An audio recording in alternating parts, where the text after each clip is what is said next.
Meus queridos e queridas, é um privilégio muito grande. Senhor Ari, obrigado por propiciar esse momento, essas ocasiões, né?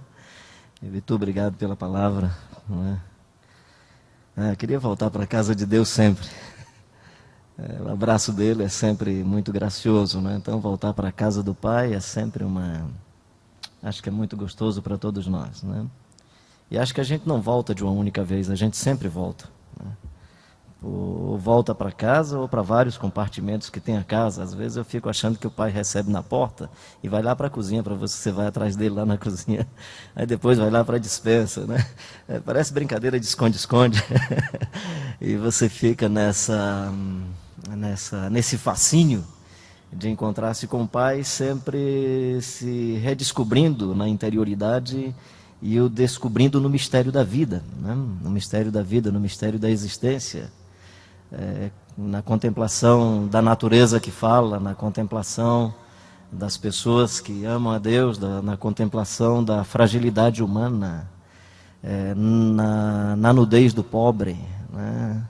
Na aflição do preso, no desencanto do peregrino, do andarilho, né?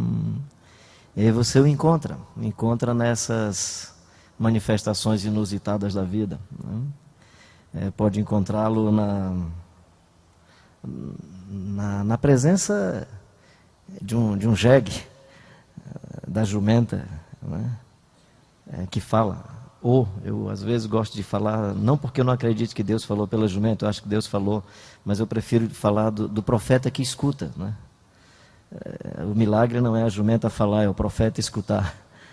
A jumenta falar é pepita, Deus faz qualquer jumenta falar, né? O difícil é pegar o ser humano resistente, duro, e fazê-lo escutar, né? A vara de amendoeira continua falando, né? O Jeremias percebe a palavra de Deus na vara de amendoeira. As argilas que caem da mão dos oleiros continuam falando, né? As aves dos céus, lírios do campo, onde podemos percebê-las, ainda continuam falando. Então Deus continua falando, né? E presumo que a espiritualidade começa por esse toque de Deus, essa resposta ao toque de Deus, para ouvi-lo, para percebê-lo. O momento em que nós nos permitimos, abrindo os órgãos do nosso sentido, permitimos que os olhos, que os ouvidos, que o tato, né? Que a audição, né? Que esses órgãos do sentido se desabrochem para Deus. E aí, nesse sentido, é uma busca numa via de duas mãos. Vai ser sempre do Filho que volta e do Espírito que vem, não é? Esse encontro do Filho que se aproxima e do Pai que chega, não é? Do Pai que, estando do lado de fora, bate a porta, esperando que o Filho do lado de dentro abra a porta. Essa beleza da espiritualidade é onde o Deus soberano, né? O Deus eterno, resolve se fazer gente e habitar entre nós, cheio de graça e de verdade, e vimos a sua glória como do unigênito do Pai. E aí, nesse sentido, a espiritualidade é o projeto da encarnação outra vez. A quebra da dicotomia seres humanos e divindades tão distantes. É o Deus que vem para perto, né? Que faz da sua casa a nossa habitação e faz do nosso corpo a habitação de Deus. Então, a casa de Deus é a nossa habitação, mas a nossa vida é também a habitação de Deus. E esse Espírito vem, né? E aí eu acredito na espiritualidade bíblica e evangélica. Antes de qualquer disciplina, antes de qualquer prática, eu acredito na espiritualidade que começa pela invasão do Espírito Santo. O Espírito que habita em nós e o Espírito que pousa sobre nós. E eu espero que o Espírito esteja habitando e pousando sobre nós nessa manhã, né? E se isso acontecer, eu vou ficar aqui mais achatado ainda, né? E o resto dos cabelos vão queimar a raiz e vão ficar caindo mais ainda, né? Eu queria um primeiro momento de leitura bíblica, mas eu queria chamar você para fazer uma leitura contemplativa. Por mais que depois nós tiremos algumas frases ou algumas palavras e interpretações desse texto, ou aplicações desse texto, ou uma elaboração para o nosso contexto de hoje pela manhã, eu queria animar você a fazermos uma leitura contemplativa do texto, a olhar o texto, saboreando o texto. Eu faço um trabalho de leitura popular das Escrituras com comunidades pobres e comecei a fazer isso também com crianças. e não sabia como explicar para a criança o que é leitura contemplativa. E tentei várias frases até que o meninozinho disse assim, sentir o gosto. Sentir o gosto, é isso que o senhor está querendo dizer? E eu achei legal aquilo, né? Então eu comecei a trabalhar essa coisa de degustar a Bíblia, né? Eu tenho uma irmã que é nutricionista e às vezes eu estou comendo um negócio gostoso e gostando e saboreando, né? Daqui a pouco ela chega e interpreta a comida, né? E diz quantos nutrientes tem, e que vitamina está presente ali, se tem amido ou se é proteína, e começa a fazer uma exegese da comida, né? E eu tenho aprendido além de fazer exegese, por mais singela que seja, né? Mas eu tenho aprendido a olhar para a Escritura como eu olho para as comidas gostosas. Então eu queria primeiro fazer uma leitura do jeito que você toma o café da manhã, do jeito que você come aquela pizza que você gosta, sem perguntar se tem proteína, se tem amido, se não sei o quê, e vai degustando, e vai degustando, e vai degustando, né? Então vamos fazer uma leitura degustando o texto, simplesmente celebrando, se for o caso, as frases poéticas. Ou quem sabe aquela frase que tocou no seu coração e lhe gerou algum constrangimento, ou gerou alguma celebração, ou gestou algum tipo de elaboração na sua interioridade. Até porque eu acredito que a palavra se manifesta quando ela elabora um arrependimento, quando ela elabora um constrangimento, quando ela elabora uma gratidão, um sentimento de adoração a Deus. Aí sim a palavra se manifesta. A letra mata, o espírito vivifica. Então, nesse sentido, a palavra é a manifestação que gera vida. A palavra é a manifestação que gera o arrependimento. A palavra é a chegada do Messias. Antes de ser texto, é a presença do Messias.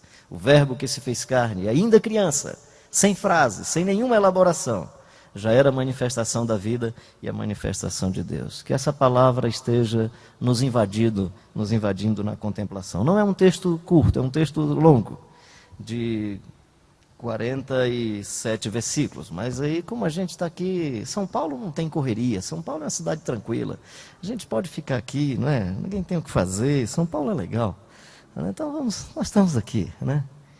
Atos capítulo 2, e vou lhe animar, não vai dar tempo a gente fazer, como é um texto longo, não vai dar tempo a gente fazer 2, 3 leituras. Eu vou me deter a uma única leitura, mas eu vou lhe animar a você pegar uma palavra ou uma frase do texto que você diz, essa frase me pegou no caminho. Aí você guarda a palavra ou a frase que porventura, enquanto a leitura estiver acontecendo, você diz, essa me pegou no caminho. E guarda essa frase na cabeça, depois eu digo o que é que a gente faz com ela. Deveríamos fazer 3, 4 leituras, 5 do mesmo texto, para ir contemplando, para ir saboreando o texto. E assim, nesse sentido, nós estamos fazendo uma espécie de, entre aspas, exercício de espiritualidade ou de contemplação do texto. Alguns fazem contemplação da natureza, eu gosto muito de contemplação do texto, contemplação da vida. Claro que eu gosto também de contemplação da natureza, contemplação da vida. Estava ali contemplando, tua voz é bonita, camarada, desse teu jeito, né? E o cara é bonito, né? E o verbo se fez carne, habitou entre nós, né? Com sabedoria, né? Contemplar, é muito legal contemplar a vida, contemplar a beleza das pessoas, né? Contemplar a beleza zootécnica dos animais, é legal demais contemplar a vida. Vamos contemplar esse texto, Atos capítulo 2. Não esqueça de, se tem alguma frase ou uma palavra que você diz, essa frase eu queria segurar comigo. Ao cumprir-se o dia de Pentecostes, estavam todos reunidos no mesmo lugar. De repente veio do céu um som, como de um vento impetuoso, e encheu toda a casa onde estavam assentados. E apareceram distribuídas entre eles línguas como de fogo, e pousou uma sobre cada um deles. Todos e todas ficaram cheios do Espírito Santo e passaram a falar em outras línguas, segundo o Espírito lhes concedia que falassem. Ora, estava habitando em Jerusalém judeus, homens piedosos, vindos de todas as nações debaixo do céu. Quando, pois, se fez ouvir aquela voz, afluiu a multidão que se possuiu de perplexidade, porquanto cada um os ouvia falar na sua própria língua. Estavam, pois, atônitos e se admiravam, dizendo, vede, não são porventura Galileus, todos esses que aqui estão falando, e como os ouvimos falar, cada um em nossa própria língua materna. Somos partos, medos, elemitas, e os naturais da Mesopotâmia, Judéia, Capadócia, Ponto e Ásia, da Panfilha, aliás, da Frígia, da Panfilha, do Egito, e das regiões da Líbia, nas imediações de Cirene, e romanos que aqui residem, tanto judeus como prosélitos, cretenses e arábios. Como os ouvimos falar em nossas próprias línguas as grandezas de Deus? Todos, atônitos e perplexos, interpelavam uns aos outros: o que quer isso dizer? Outros, porém, zombando diziam: estão embriagados. Então se levantou Pedro com os 11 e, erguendo a voz, advertiu-os nesses termos: varões judeus e todos os habitantes de Jerusalém, tomai conhecimento disso e atentai nas minhas palavras. Estes homens não estão embriagados, como vindes pensando, sendo essa a terceira hora do dia.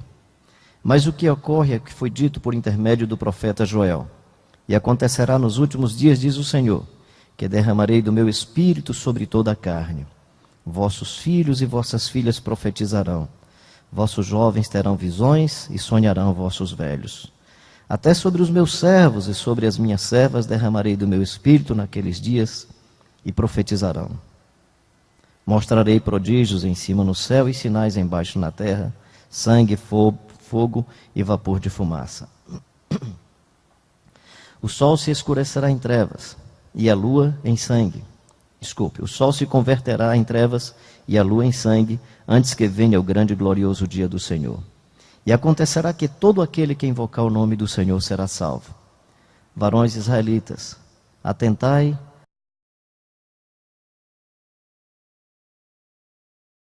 de vós com milagres, prodígios e sinais, os quais o próprio Deus realizou por intermédio dele entre vós, como vós mesmos sabeis, sendo este entregue pelo determinado desígnio e presciência de Deus, vós o matastes, crucificando-o por mãos de iníquos, ao qual, porém, Deus ressuscitou, rompendo os grilhões da morte, porquanto não era possível ele fosse retido por ela. Porque a respeito dele diz Davi: diante de mim via sempre o Senhor, porque está à minha direita, para que eu não seja abalado. Por isso se alegrou o meu coração e a minha língua exultou.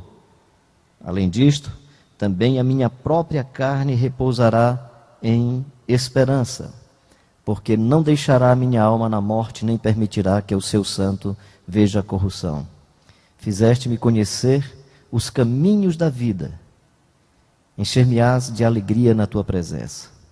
Irmãos, seja-me permitido dizer-vos claramente a respeito da palavra de Davi, que ele morreu e foi sepultado, e o seu túmulo permanece entre nós até hoje. Sendo, pois, profeta, e sabendo que Deus lhe havia jurado que um dos seus descendentes se assentaria no seu trono, prevendo isto, referiu-se à ressurreição de Cristo, que nem foi deixado na morte, nem o seu corpo experimentou corrupção. A este Jesus, Deus ressuscitou, do qual todos nós somos testemunhas. Exaltado, pois, à destra de Deus, tendo recebido do Pai a promessa do Espírito Santo, derramou isto que vedes e ouvis. Porque Davi não subiu aos céus, mas ele mesmo declara: disse o Senhor meu Senhor, assenta-te à minha direita, até que eu ponha os teus inimigos por estrado dos teus pés. Esteja absolutamente certa, pois, toda a casa de Israel, de que a este Jesus, que vós crucificastes, Deus o fez Senhor e Cristo. Ouvindo eles estas coisas, compungiu-se-lhes o coração e perguntaram a Pedro e aos demais apóstolos: que faremos, irmãos? Que faremos, irmãos? Respondeu-lhes Pedro: arrependei-vos, e cada um de vós seja batizado em nome de Jesus Cristo para a remissão dos vossos pecados, e recebereis o dom, a presença, a doação, o presente do Espírito Santo. Pois para vós outros é a promessa, para vossos filhos, e para todos que ainda estão longe, isto é, para quantos o Senhor nosso Deus chamar. Com muitas outras palavras deu testemunho e exortava-os, dizendo: salvai-vos desta geração perversa. Então os que lhe aceitaram a palavra foram batizados, havendo um acréscimo naquele dia de quase 3.000 pessoas. E perseveravam na doutrina dos apóstolos e na comunhão, no partir do pão e nas orações. Em cada alma havia temor. E muitos prodígios e sinais eram feitos por intermédio dos apóstolos. Todos os que creram estavam juntos e tinham tudo em comum. Vendiam as suas propriedades e bens, distribuindo o produto entre todos à medida que alguém tinha necessidade. Diariamente perseveravam unânimes no templo, partia o pão de casa em casa e tomava as suas refeições com alegria e singeleza de coração, louvando a Deus e contando com a simpatia de todo o povo. Enquanto isso, acrescentava-lhes o Senhor, dia a dia, os que iam sendo salvos. Vontade de ler de novo, né? Gostoso. Se você escolher uma palavra ou uma frase, eu queria que você procedesse da forma como eu vou proceder. Eu escolhi aqui a minha frase, né? Você repete, você diz a frase a primeira vez, 2 vezes em silêncio para a sua interioridade, uma segunda vez para a gente escutar, 2 vezes para a sua interioridade e uma terceira vez. Por exemplo, em cada alma havia temor. Em cada alma havia temor. Em cada alma havia temor. Eu queria animar você que escolheu a frase que está na frente, ficasse um pouco na diagonal para que quem está atrás escutasse e pudesse dizer em voz alta. E você que está atrás também, se escolheu a palavra ou a frase, dissesse para nós em voz alta. Nós não vamos fazer isso como dar chance para muitas pessoas, mas nós queríamos ouvir e contemplar a frase que porventura, passando aí na sua mente, você captou e guardou. E queremos degustar essa frase, queremos degustar essa palavra.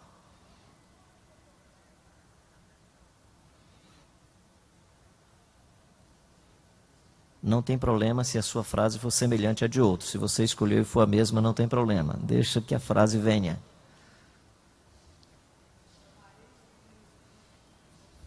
Fique em pé para que o pessoal escute lá atrás, por favor, bem alto. Segunda vez, 3 vezes.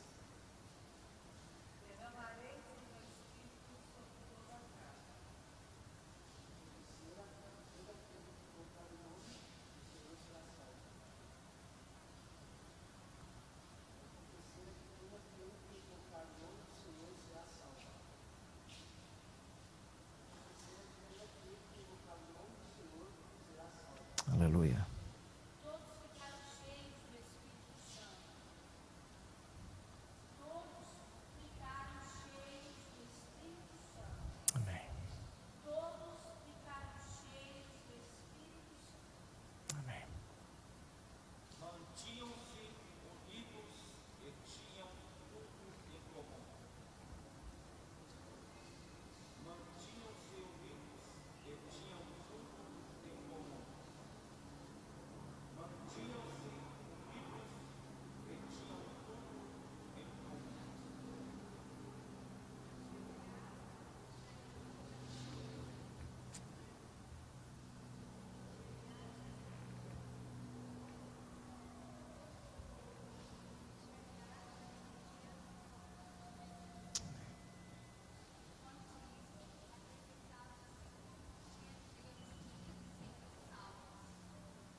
Desculpa.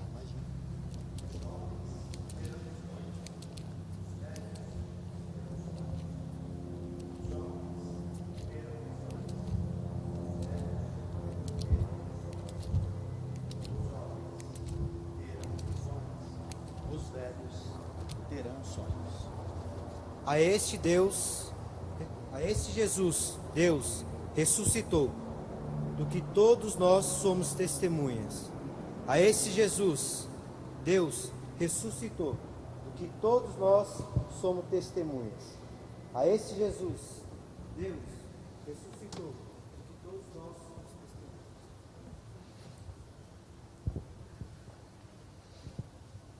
testemunhas.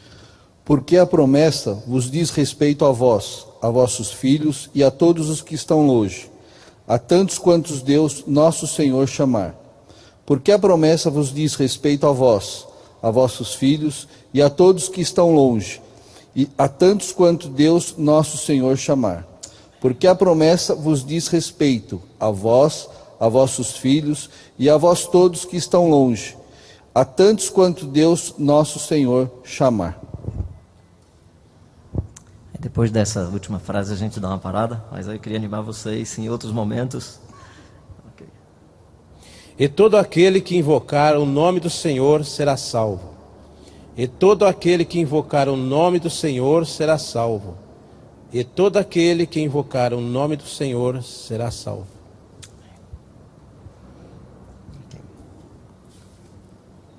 Eu acredito que a espiritualidade, ela precisa caminhar por esse caminho de resgate das Escrituras outra vez. Da Escritura que fala, que comunica, que exorta, que consola, que edifica, da Escritura que se levanta contra nós, da Escritura que gera esperança, da Escritura que nos ajuda a sonhar, da Escritura que nos prosterna diante da graça, da misericórdia e da soberania e do poder de Deus. A espiritualidade que vem também como resposta das nossas orações, do caminho da oração, da conversa com o Pai, da abertura da alma, seja para confissão, seja para celebração, seja para colocar as nossas aflições e as nossas dores. E eu queria animar os irmãos e as irmãs a, em grupos de 3, nós temos um momento de oração. Se alguém achar que é melhor se ajoelhar, aí convido o seu grupo para se ajoelhar. Mas eu não acredito em espiritualidade que não tem oração. Eu não acredito em espiritualidade que não curva a alma e o coração. O prosternar do corpo, a prosternação do corpo pode ser uma indicação de que a alma também se curvou, né? Às vezes o prosternar-se do corpo, o ajoelhar-se, pode ser também sinal de uma hipocrisia, ou pode ser a aproximação com qualquer idolatria. Mas eu queria deixar você bem à vontade, para sentado, ou em pé, ou ajoelhado, ou ajoelhada, ter um momento de oração à luz do que o texto, do que essa leitura tem dito a você, ou do que você já ouviu hoje pela manhã. Daquilo que nós ouvimos, desse Pai que abre a porta da casa para nos acolher e abraçar. E desse encontro da espiritualidade que é encontro com Deus, ou reencontro, né? Reunidos outra vez, ao cumprir-se o dia de Pentecostes, estavam todos reunidos no mesmo lugar. E aí vem a surpresa, de repente, né? De repente uma invasão de Deus na alma e no coração. Não estou dizendo que vai acontecer conosco hoje, mas aconteceu com eles, né? De repente, degola o Tiago. E de repente, a pedra do túmulo foi removida. E subitamente, essa surpresa da graça, da invasão de Deus. E subitamente você percebe que aquilo que você tratava com tanta leviandade, a Bíblia chama de pecado mesmo. E tem que se arrepender. E espiritualidade passa por arrependimento, confissão. O que faremos, irmãos? Arrependei-vos, arrependei-vos, arrependei-vos. Então vamos ter um momento de oração. Aí, em grupos de 3, 2, vamos orar uns pelos outros, orar por aquilo que a palavra ou a vida esteja dizendo a você, tocando em sua alma, em seu coração.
Pai, em oração nós estamos confessando o nosso desejo ardente de adentrar na casa do Pai. Em oração, ó Deus, nós confessamos o quanto dependemos do Senhor, o quanto precisamos do Senhor. Sabemos que a casa é acolhedora, mas por causa de nós mesmos e da Tua grandeza, nos aproximamos com temor e tremor, Pai. Nos aproximamos sabendo que o Senhor é o Deus que tem o trono da graça. Nos acolhe com graça, mas estamos diante do Teu trono, da Tua grandeza.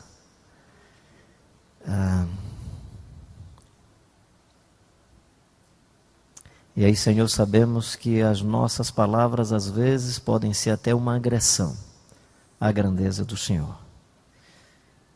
E por isso, Senhor, não sabemos sequer orar como convém. Mas pedimos que o Espírito interceda por nós com gemidos inexprimíveis. Ele que sonda os corações e Ele que é a própria essência do Senhor, esteja nos dando a chance de, percebendo todo o empecilho, todo o véu rasgado por causa da chegada do Jesus Cristo de Nazaré, que nos traz a nova revelação da Tua casa, nós queremos, por causa dele, se achegar. E nos achegamos, ó Deus, arrependidos. Nos achegamos, ó Deus, expressando as nossas ambiguidades, as nossas contradições. Nos achegamos, Senhor, expressando a nossa limitação. Nos achegamos, ó Pai, confessando os nossos pecados, que são às vezes tão públicos. Mas, Senhor, queremos que o Espírito Santo também nos sonde, para trazer à tona a flor da água, a nossa própria mente, aquelas coisas que aos nossos olhos pareciam tão puras, e aos olhos do Senhor significa, ó Deus, agressão ao Evangelho, agressão à vida de nosso Senhor Jesus Cristo, agressão ao Teu reino. Por isso nos arrependemos. E acolhemos, ó Deus, aquilo que o Espírito nos ensina na convivência com os nossos irmãos e irmãs, através dos dons e ministérios que se manifestam nas nossas comunidades. E, Senhor, por conta disso nós acolhemos a vontade do Senhor, acolhemos o sopro do Teu Espírito, acolhemos as línguas que pousam sobre cada um de nós, acolhemos o mistério da vida, acolhemos, ó Deus, a comunicação e essa manifestação subjetiva do Teu Evangelho, que às vezes não interpretamos, mas recebemos, acolhemos com alegria e acolhemos ao mesmo tempo com temor e tremor. Rogamos a invasão do Teu Espírito sobre nós. Estamos reunidos no mesmo lugar. Outra vez, ó Deus, reunidos, Senhor, para acolher aquilo que o Senhor tem para nós. Quero agradecer de coração ao Senhor o privilégio de estar aqui esta manhã, de ouvir a Tua palavra, de ser tão bem acolhido, de participar do café da manhã, de partilhar a mesa, de conhecer a cidade, de perceber o trânsito e ouvir a Tua voz. Ajuda-nos na caminhada em nome de Jesus. Amém, Senhor.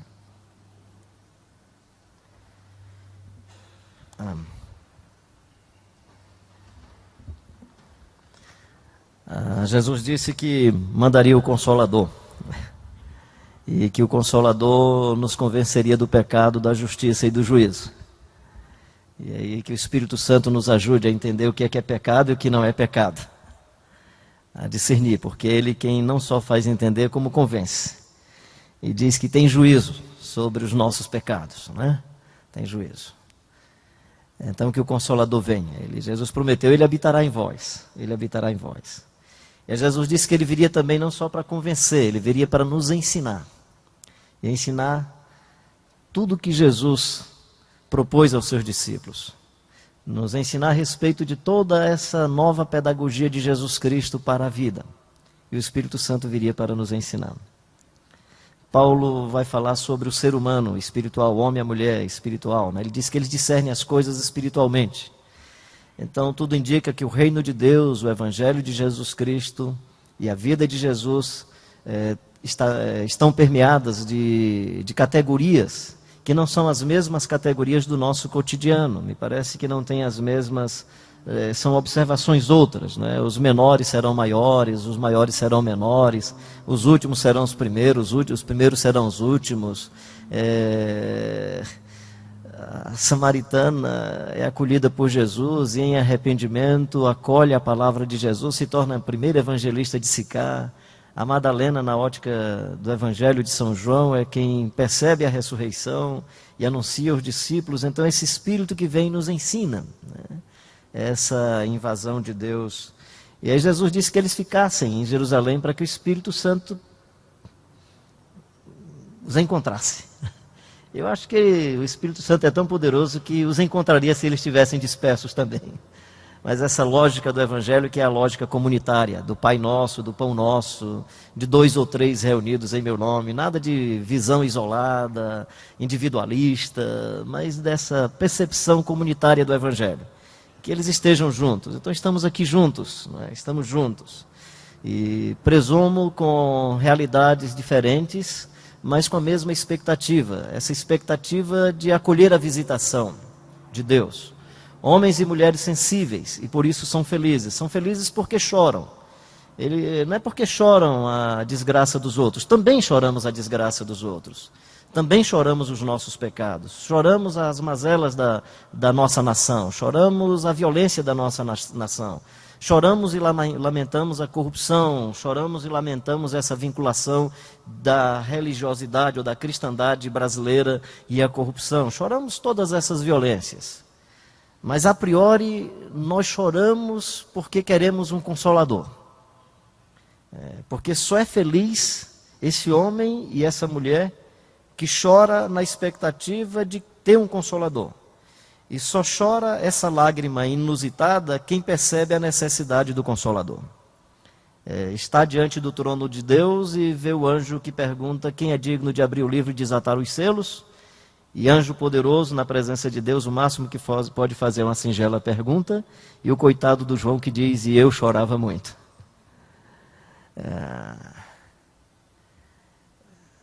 Antes do choro das nossas mazelas e dos nossos pecados, não é o choro do encontro com o inusitado, com o inominável, com o soberano Deus, que não cabe nas nossas teologias, nem nas nossas interpretações.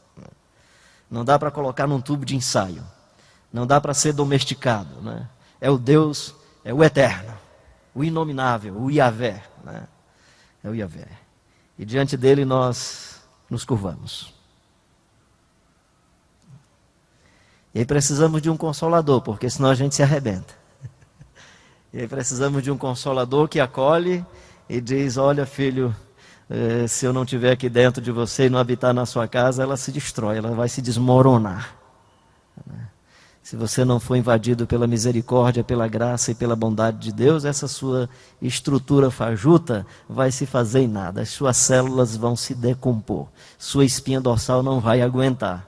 Suas pernas não vão ficar tesas, elas vão se curvar. Você vai cair com o rosto em terra. Não é cair por qualquer coisa, né? Eu não tenho jeito, né? Quando me vem brincadeira, eu tenho que falar, mesmo quando estou falando sério, né? E tem gente caindo aí por qualquer coisa, né? Não é o cair no espaço público para fazer show. Tem um rapazinho lá na nossa comunidade, ele é o chamado filho do coração da família da esposa do meu irmão mais jovem, do meu irmão caçula, do Júnior. E o Evaldo, ele tem algumas dificuldades, tanto para fala como para locomoção. E ele fala batendo a mãozinha assim. Então eu vou contar uma historinha dele aqui, mas vocês entendam o fato de estar imitando, não é de forma pejorativa, é só para comunicar melhor a realidade. Ele chegou para o Júnior, meu irmão, Júnior, eu estou indo acolá numa igreja zóia, Júnior, igreja do fogo, é do poder, Júnior, do poder. E o Júnior, é mesmo, cara? É, cara. O pessoal vai lá na frente, chama todo mundo, Aí o pastor e a patola ficam na frente lá, bota a mão assim, cai um, cai outro. Júnior é fogo, Júnior, é do poder. Aí o Júnior disse, e tu vai lá na frente também, Evaldo? Vou, Júnior, eu vou também, acho legal aquele negócio, eu vou. E tu cai? Cai não, Júnior, sou beta não, sou nem abestado.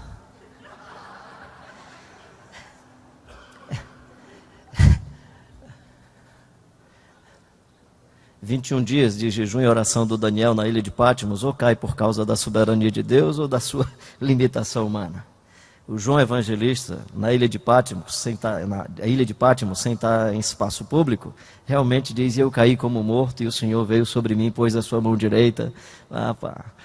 Se alguém cair aqui, provavelmente a gente tem que levar para o hospital. Deve ser alguma coisa, porque eu não tenho poder para esse negócio, viu, gente? Então deve ter sido alguma coisa aí, a não ser que Deus fez aí, quis fazer publicamente. Mas quando eu vou para as Escrituras, esse negócio me parece estranho, mas tudo bem. Então, quando eu estou falando dessa ação de Deus que nos quebra, que nos move por dentro, não estou falando dessa magia religiosa, desse esoterismo religioso que tem acontecido aí no contexto brasileiro, que o cara se levanta e continua a mesma porqueira de gente, mau marido, sem respeitar ninguém, sem cuidar dos filhos, sem temor a Deus, sem conhecimento do Evangelho, e continua fazendo muita besteira na vida.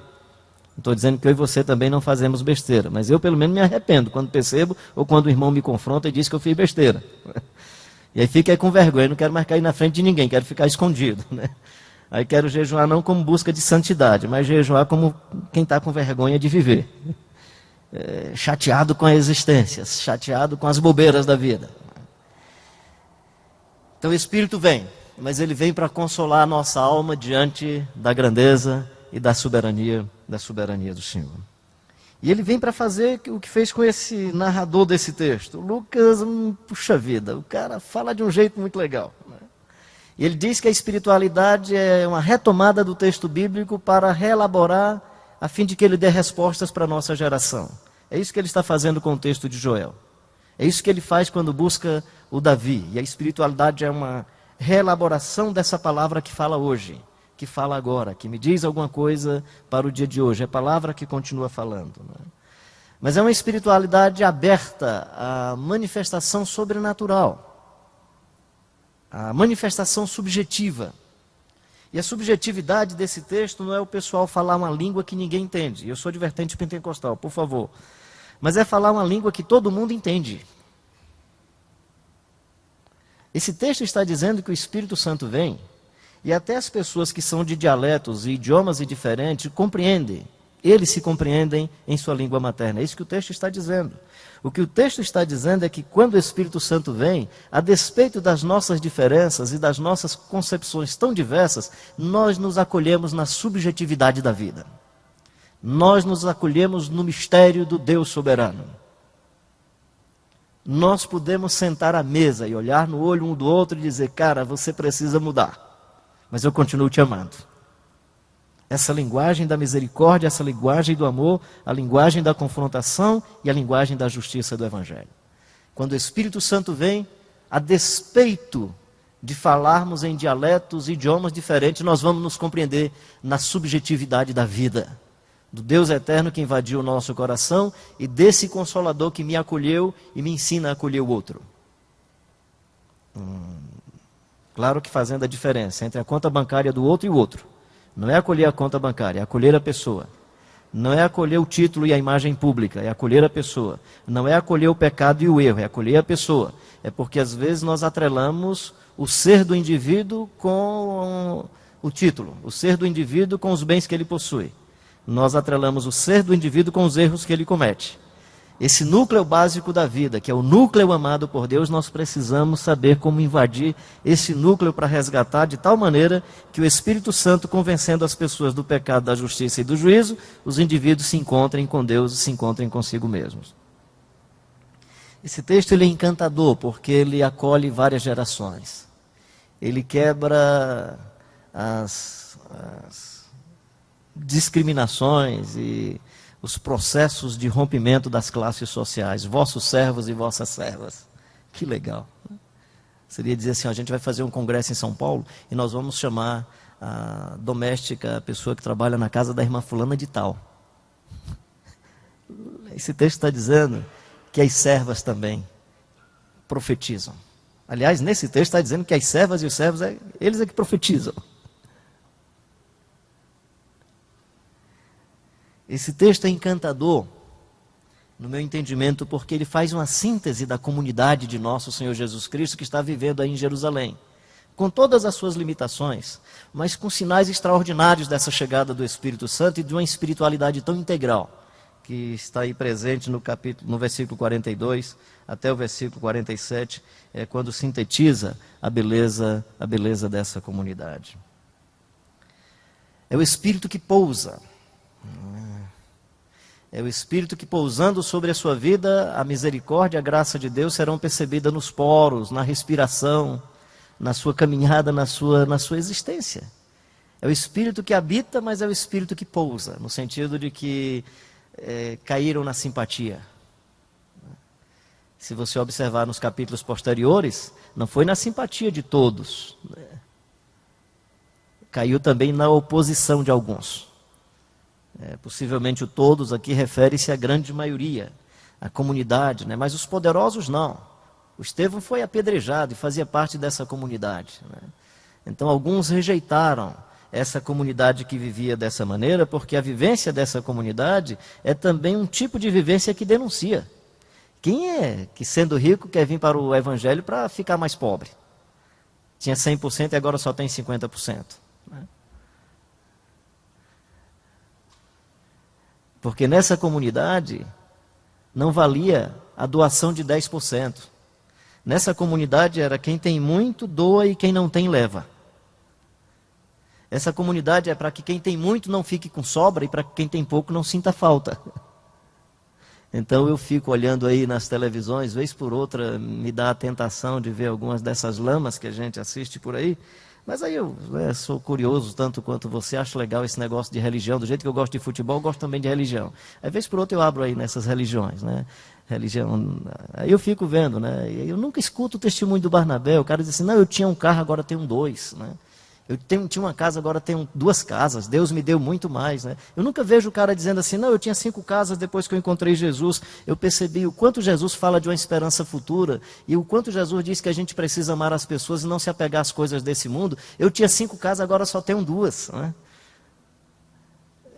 Eu tinha tantos carros e diminuí, né? Por isso que a gente não quer avivamento. Porque se o Espírito Santo vem, ele não vai criar um fuzuê, uma festança. Se o Espírito Santo vem, e se acontece um avivamento e muita espiritualidade entre nós, gente, não vai ter cemitério para sepultar Ananias e Safira dos nossos dias. Vai faltar cemitério. As casas funerárias vão estar recebendo telefone, não, aqui é da igreja tal, é porque caíram 5, né? Não, mas é porque disseram que da igreja tal já tinham caído 10. O que é que está acontecendo? Porque o problema ali não foi porque o cara não deu dinheiro, foi porque mentiu. E mentira é coisa do capeta, do diabo, do coisa ruim, do pandenga. E aonde tem o Espírito do Senhor, nós vamos nos revestir de temor e tremor. E aí essas mentiras estariam caindo por terra, porquanto as pessoas passariam a ter mais temor a Deus. Temor a Deus. Porque dá para brincar com a religião, dá para fazer jogo com a religião, mas aonde há a presença do Evangelho e do Espírito de Deus, não dá para a gente brincar. Então o pessoal continua brincando, porque com religião dá para brincar. Dá para brincar com Corinthians e Palmeiras, com Corinthians e Santos, com São Paulo. Dá. É mesmo, cara, eu comecei agora. Tudo bem, então vou terminar. Dá para brincar com essas coisas, mas não dá para brincar com o Evangelho de nosso Senhor Jesus Cristo. Estes homens não estão embriagados, não é? Como vim dispensando, sendo esta a 3ª hora do dia. Mas ocorrerá que nos últimos tempos derramarei do meu Espírito sobre toda a carne. E os vossos jovens terão visões, e os vossos velhos sonharão. Olha que coisa interessante. Os jovens terão lucidez, não serão enganados por qualquer um. Os jovens terão percepção da vida. Se eles receberem o Evangelho, eles terão percepção, não é qualquer charlatão, qualquer indivíduo que vai enganar você, porque terá visão. E os idosos continuarão sonhando. Como diz lá no Nordeste, não vão ficar no fundo de uma rede. Continuarão sonhando, entendendo que se restar apenas 6 meses de vida, 1 ano de vida, a sua vida será fecunda, será abençoadora. É a profetisa Ana que está lá aguardando a esperança do Messias e com 84 anos está ali no templo, cheia de esperança. É o Simeão que diz: agora despede o teu servo em paz, Senhor, porque os meus olhos já viram a tua salvação. Então os jovens terão visões, discernimento, percepção, lucidez. E os idosos continuarão sonhando. Eu acho que eu estou ficando idoso, porque eu continuo sonhando. Eu continuo sonhando que a gente vai resolver esse problema do semiárido nordestino. Porque o problema do semiárido nordestino não é falta de água não, gente. Nós temos uma das maiores precipitações pluviométricas do planeta. O problema é nas mãos de quem que fica a água do nosso Nordeste. Não é com transposição de Rio São Francisco que a gente vai resolver o problema, porque a transposição pelo caminho que está sendo feita, ela possivelmente vai atender de novo quem tem o dinheiro e quem vai fazer as agroindústrias da nossa região. E aí nós evangélicos, na nossa hidroteologia, em vez da nossa hidroteologia servir para a gente perguntar o que é que a gente está fazendo de tanta água que Deus manda para o Nordeste, a nossa hidroteologia é perguntando a quantidade de água para o batismo. É num copo? É numa bacia batismal? É num tanque? É numa piscina? É hidro mesmo. É pura água, né? Porque não vai levar nada. Não vai levar nada. Com todo respeito às nossas magias religiosas. Isso aqui não estou dizendo nada contra o batismo, porque o batismo é uma manifestação onde um indivíduo, depois de se encontrar com João Batista, imagina só um sacerdote, um escriba, um fariseu, se encontra com João Batista e entra na cidade todo molhado. O que é que ele está dizendo? Eu acreditei na mensagem do cara, estou arrependido, por isso que eu vim desse jeito. É sinalizando com a sua estética que houve arrependimento.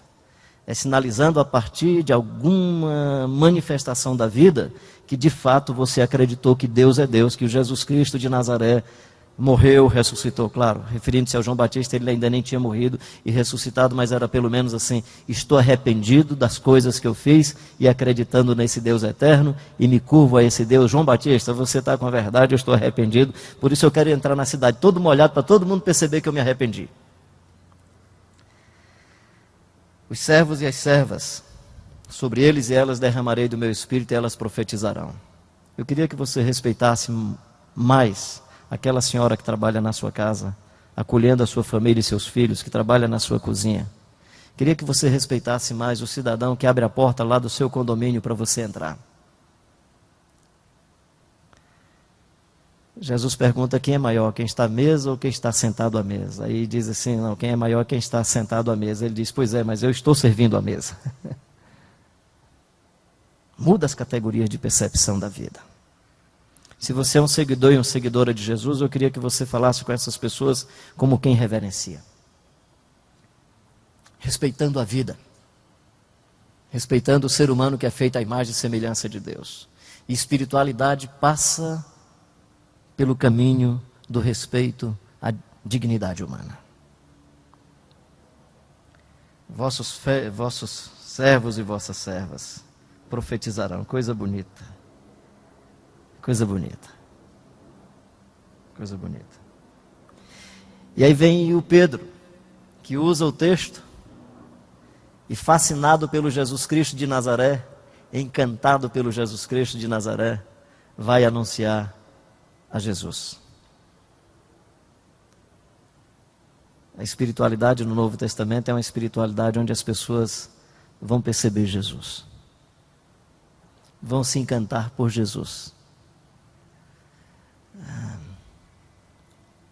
Acho que você já conhece, eu contei já várias vezes, desculpa ser repetitivo, mas eu acho essa cena, eu não posso falar o evangelho, sendo nordestino, sem falar de jegue. Não tem jeito. Mas imagina, Jesus vem montado num jegue, meu querido, para fazer a entrada triunfal em Jerusalém. Vem de jegue. E aí os meninos, as crianças e os adolescentes no templo continuam dizendo Hosana, Hosana ao rei que vem em nome do Senhor, na ótica de Mateus.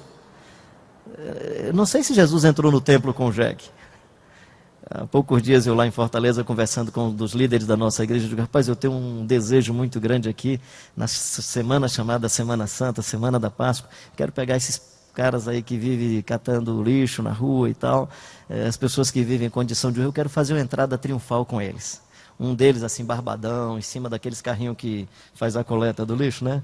E dando com a mão, e os outros jogando papelão e tal. E eu fiquei, aí o líder da minha igreja, que legal, pastor. E o senhor pensa em parar onde? Eu disse, dentro do nosso templo. Ele, não, aí peraí, o senhor está exagerando. Então, quando vinha no meio da rua, Jesus dando com a mão no carrinho, estava tudo legal. Quando eu disse que era dentro do templo, a impressão que eu tenho em Mateus é que Jesus, é só minha irreverência, o texto não diz isso, mas é que Jesus entrou com jumento e tudo. E os meninos acharam legal, porque só menino para entender um culto bagunçado desse jeito. Só criança para continuar gritando. E eles mandam que esses meninos se calem, né? Se eles se calarem, as próprias pedras clamarão. Mas aí vocês devem saber que o jumentinho voltou na semana seguinte. Ele combinou com a mãe, mãe, eu vou voltar e vou fazer o mesmo caminho. E saiu fazendo o mesmo caminho.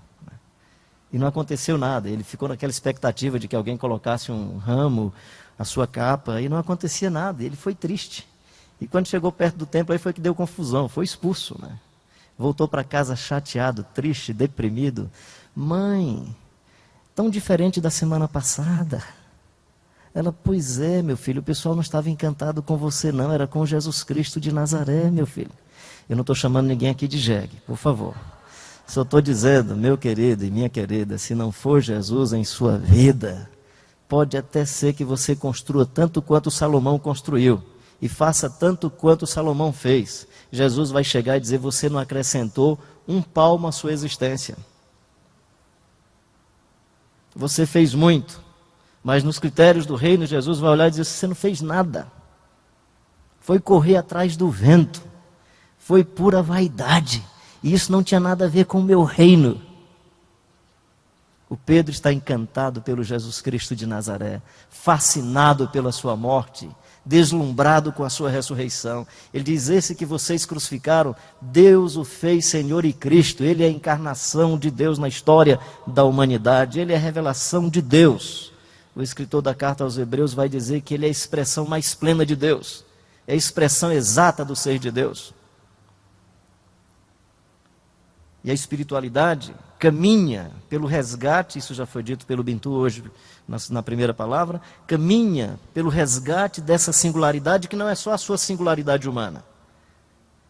É de novo a imagem e semelhança do Jesus Cristo de Nazaré em sua vida. Andar como ele andou, viver como ele viveu, ser transformado de glória em glória, e não tem como ser transformado de glória em glória a não ser de novo pelo poder do Espírito. Por isso que nós precisamos da invasão do Espírito Santo, porque é de glória em glória pelo poder do Espírito Santo. Fomos pré-desenhados para vivermos conforme a sua imagem e a sua semelhança. Como ele é, nós seremos, e como ele é, nós veremos. E é aquela pergunta do Eugênio Peterson, que é muito repetida pelo Ricardo Barbosa. Se você não imita Jesus, a quem você está imitando? Se não é a Jesus que você imita, a quem você imita? Então a espiritualidade é marcada por esse resgate da vida do Jesus Cristo de Nazaré que se manifesta em nós. Nos seus atos, nas suas palavras, no acolhimento das pessoas com o mesmo perfil das pessoas que Jesus Cristo acolheu. Nessa sensibilidade profunda de temor a Deus, de levar uma senhora de forma profunda a derramar suas lágrimas e profundamente consternada, curvada, abrir o coração para a sua confissão e ao mesmo tempo levar o Simão a arrepender-se da sua religiosidade tacanha, perversa, que maltrata pessoas e vidas. Esse Deus que quando se manifesta, leva o nosso coração ao constrangimento e nos põe em igualdade com os demais, não por causa das suas práticas sociais, mas porque você conhece a sua natureza e conhece o potencial que você teria de fazer todo o mal. E se você não os fez, foi por causa da graça, da bondade e da misericórdia de Deus.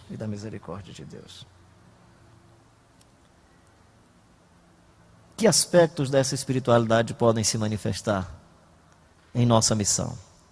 O primeiro aspecto da espiritualidade que pode se manifestar é o temor a Deus a partir da nossa adoração. Louvando a Deus em todo o tempo. Homens e mulheres que louvam a Deus com as suas vidas, pelo testemunho. Ou seja, Deus é glorificado por aquilo que você é.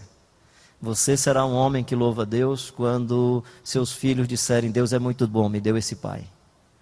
Você será uma mulher que louva a Deus quando as pessoas que lhe conhecem disserem que Deus é muito bom, fez com que você chegasse aonde a pessoa estava. Ou seja, louvar a Deus não é simplesmente o nosso momento litúrgico. Louvor a Deus acontece quando as pessoas percebem a graça de Deus, a bondade de Deus, a justiça de Deus, a misericórdia de Deus, as verdades do Evangelho pela sua presença. Louvando a Deus. É isso que gera a simpatia e a antipatia de alguns. Por isso que o Estevão foi apedrejado. Não foi por causa da simpatia de todos, foi por conta da antipatia de alguns, da rejeição de alguns. Louvando a Deus. A espiritualidade nos leva à comunhão, à afetividade, à manifestação dos dons, discernimento, conhecimento. A espiritualidade gera havia prodígio entre eles. Operação de maravilhas. Claro que milagre é a exceção, não é a regra. Mas estamos abertos aos milagres de Deus. Não para nossa glória, não para a glória de Deus, para o bem das pessoas. Acabar esse negócio de querer dividir consigo a glória que é do Senhor. Né? Deus fazia muito milagre através dos apóstolos, mas os apóstolos aqui eram outros. Paulo, quando vai defender o seu apostolado, ele diz assim: eu levei 40 chibatadas menos uma. Duvido que esses apóstolos aí tenham levado esse tipo de chibatada por causa do Evangelho. Pode até levar pelas besteiras que estão fazendo. Depois Paulo diz assim: passei fome, jejum, voragem no mar. Sou escândalo de todos, espetáculo dos anjos, lixo, escória. Não tinha nem apoio institucional de ninguém. Os irmãos em Filipos, no caso de Paulo, é que eventualmente dava alguma oferta. A oferta que ele pede em Macedônia não é para ele, é para os pobres de Jerusalém. Queria animar você a ser uma pessoa que, sendo visitado e visitada por essa comunhão com o Espírito do Senhor, fecunde-se de comunhão com as pessoas.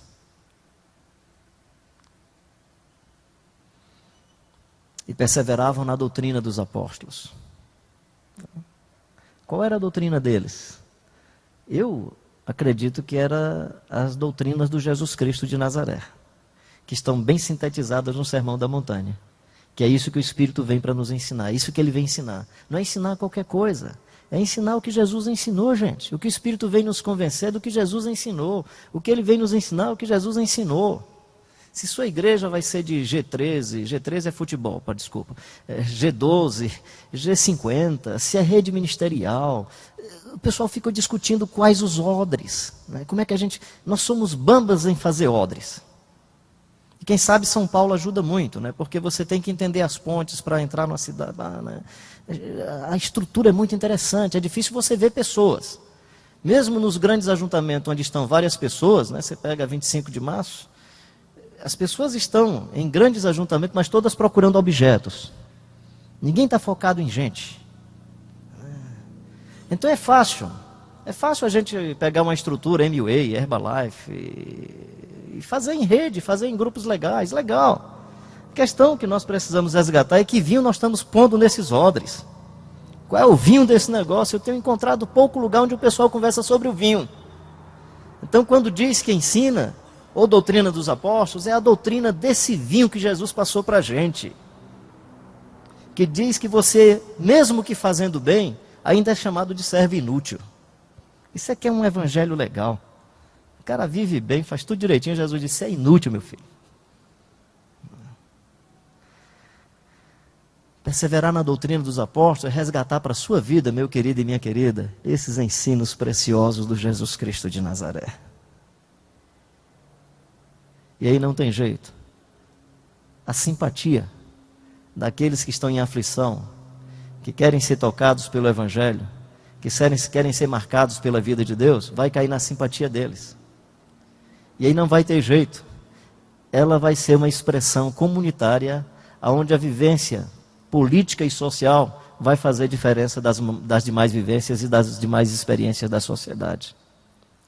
Porque aí quem é o maior pega uma bacia, põe água na bacia e vai lavar os pés do pessoal. Não vai tirar proveito, não vai explorar, não vai manipular.